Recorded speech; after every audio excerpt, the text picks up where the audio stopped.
तो जय हिंद दोस्तों, दिस इज रविशंकर। आज हम लोग शुरू करते हैं चैप्टर 16 बच्चों में सोचना एवं सीखना, जिसमें हम लोग CTET CDP most important questions की बात करेंगे। पार्ट 1। लिखा है सोचना एक क्रिया है। निम्न प्रकार की मानसिक क्रिया, उच्च प्रकार की मानसिक क्रिया, निम्न एवं उच्च दोनों प्रकार की मानसिक क्रिया उपयोग में से कोई नहीं। तो इसका सही जवाब होगा निम्न प्रकार की मानसिक क्रिया। बालकों में सोचने की प्रक्रिया का विकास क्रम होता है निश्चित क्रम, अनिश्चित क्रम, निश्चित तथा अनिश्चित दोनों या उपयोग में से कोई नहीं। तो इसका सही जवाब होगा निश्चित क्रम। किस अवस्था में व्यक्ति अमूर्त वस्तुओं के बारे में सोचना प्रारंभ कर देता है? पहला बाल्यावस्था, दूसरा किशोरावस्था, तीसरा प्रौढ़ावस्था या चौथा ये सभी। तो इसका सही जवाब होगा किशोरावस्था में। कोई बालक अपने चारों ओर के भौतिक और मनोवैज्ञानिक परिवेश को देखकर सीखता है। ये प्रक्रिया कहलाएगी प्रतीक्षीकरण, कल्पना के आधार पे, तर्क के आधार पे, अनुकरण के आधार पे। तो इसका सही जवाब होगा प्रतीक्षीकरण, यानी देख कर के आधार पे। प्रकाश कक्षा 2 का विद्यार्थी है। वो अपनी सोच की प्रक्रिया को अभिरुचि एवं उत्सुकता के आधार पर बढ़ा रहा है। वो सोच की इस प्रक्रिया की तरफ अग्रसर है। रुचि एवं जिज्ञासा की प्रक्रिया, अनुकरण की प्रक्रिया, तर्क की प्रक्रिया या कोई प्रक्रिया नहीं। तो इसका सही जवाब होगा रुचि एवं जिज्ञासा का प्रोसेस या प्रक्रिया।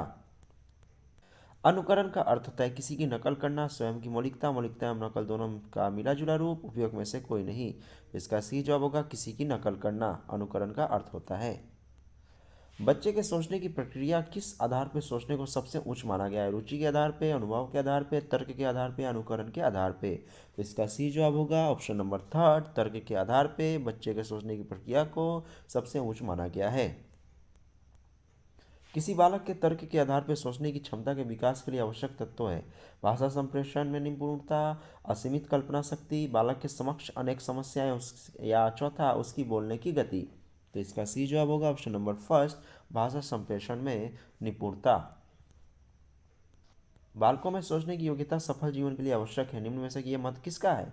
जीन पियाजे, क्रो एम क्रो, स्किनर का या फिर पेवलाव का? तो इसका सी जवाब होगा ऑप्शन नंबर सेकेंड, क्रो एम क्रो का। यह कहना है कि बालकों में सोचने की योग्यता सफल जीवन के लिए आवश्यक है। जब बच्चा फेल होता है तो इसका तात्पर्य है बच्चा पढ़ाई के लिए योग्य नहीं है, बच्चे के उत्तरों को सही तरीके से याद नहीं किया है, बच्चे को प्राइवेट ट्यूशन लेनी चाहिए, या व्यवस्था फेल हुई है। तो इसका सही जवाब होगा व्यवस्था फेल हुई है। तर्क करने की एक ऐसी विधि है जो पूर्व धारणा से आरंभ होती है, कहलाती है निगमनात्मक तर्क, आगमनात्मक तर्क। निगमनात्मक और आगमनात्मक दोनों या उपयुक्त में से कोई नहीं। तो इसका सही जवाब होगा ऑप्शन नंबर फर्स्ट, निगमनात्मक तर्क को ऐसी विधि माना जाता है जो पूर्व धर्म से आरंभ होती है।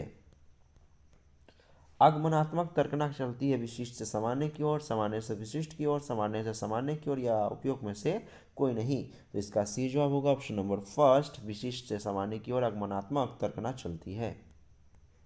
सीखना एक प्रक्रिया है जो जीवन पर्यंत चलती रहती है, एक सीमा के बाद रुक जाती है, एक निश्चित आयु तक चलती है, उपयोग में से कोई नहीं। तो इसका सी जवाब होगा जीवन पर्यंत चलती है सीखना।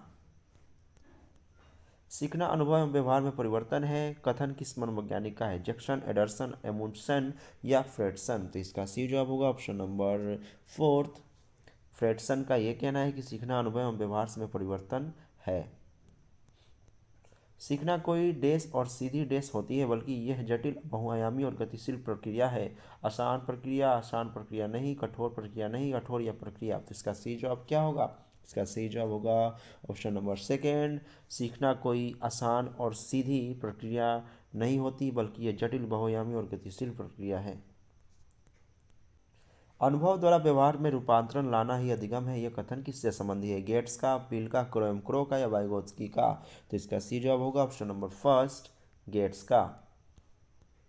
स्कूल के भीतर और बाहर दोनों जगहों पर डेस्क चलती रहती है, यानी विकास प्रक्रिया, बालक शरारते, सीखने प्रक्रिया, शिक्षकों और प्रगति। तो इसका सी जवाब होगा ऑप्शन नंबर थर्ड, स्कूल के भीतर और बाहर दोनों जगहों पर सीखने की प्रक्रिया चलती रहती है। सीखने से संबंधित तत्परता का नियम किसने दिया था? थॉर्नडाइक ने, पेवलाव ने, ईएलपीएल ने या मास्लो ने? तो इसका सी जवाब होगा ऑप्शन नंबर फर्स्ट, थॉर्नडाइक ने सीखने से संबंधित तत्परता का नियम दिया था। सीखने से संबंधित प्रबंध का सिद्धांत निम्न मनोवैज्ञानिक में से किससे संबंधित है? सीएल हल का, वाइगोत्स्की का, पियाजे का या फ्रायड का? तो इसका सी जवाब होगा ऑप्शन नंबर फर्स्ट, सीएल हल का। बच्चों में सीखने के लिए आवश्यक तत्व है अभ्यास, तत्परता, अंतर्दृष्टि, केवल ए, केवल बी, केवल सी या ये सभी। तो इसका सी जवाब होगा ऑप्शन नंबर फोर्थ, ये सभी चीज़ें बच्चों के लिए आवश्यक तत्व है सीखने के लिए। बच्चों के सीखने के संदर्भ में निम्नलिखित में से कौन सा कथन सत्य है? सीखना किसी से मध्यस्थता के बिना नहीं हो सकता। बच्चे व्यक्तिगत स्तर एवं दूसरों से भी विभिन्न तरीके से सीखते हैं। सीखने के बाद व्यक्ति स्वयं और दुनिया को समझने योग्य हो पाता है। या सीखना अनुभव एवं व्यवहार में परिवर्तन है। तो इसमें कौन सा कथन सत्य है?